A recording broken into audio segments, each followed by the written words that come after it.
guys, welcome to America in Prophecy. My name is Jessica. I am Lewis's wife over from Grand Supreme News. Today I have a video for you guys, and it's talking about something that we get a lot of questions on in regards to my husband's channel, and I just wanted to come on here and kind of talk about it.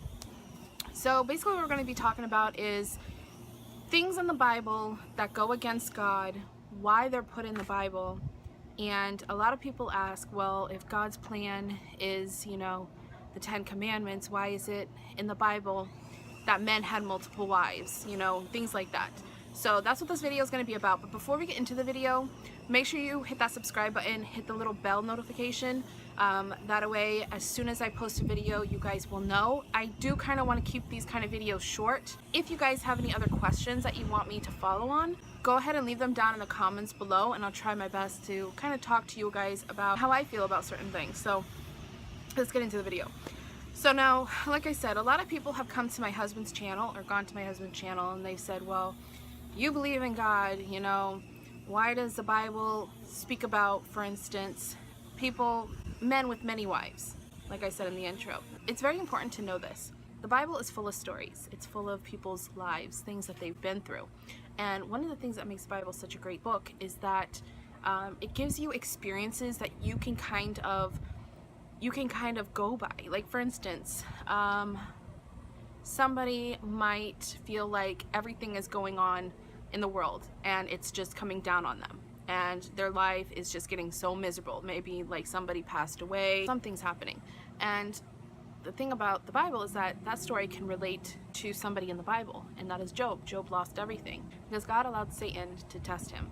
And this is one of the most powerful things about the Bible, is that yes, people make mistakes, and the Bible shows throughout stories and history even that nobody's perfect. The only person in the Bible that was perfect was Jesus, and we know this, but nobody is perfect. And even Jesus came from a line where there was prostitutes and murderers, and he was born from people who committed sins. Just like Mary. A lot of people worship Mary. Catholics worship Mary, but they don't realize is that she's going to be judged just like us. Doesn't make her holy. The only person who's ever walked this earth that was holy was Jesus, and we all know Jesus as the Son of God, who is God. Now, that's why it's important. Just because people lived their life a certain way in the Bible, maybe men had multiple wives, does not necessarily mean that that was what God wanted for them.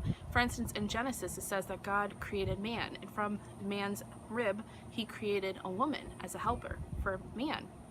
It doesn't say that he created multiple women.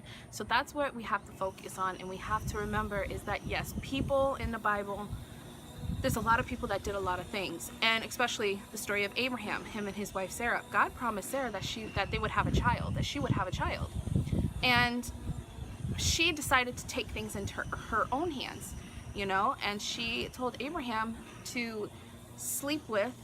So it was kind of like a surrogate to sleep with their maid, and he did. And when he slept with her, they created a son. But that son wasn't the one that God wanted. So that's why it's very important to remember is that the great thing about the Bible is no matter what we've done, and there's somebody, I promise you, there is somebody in the Bible that we are all going to be able to relate to.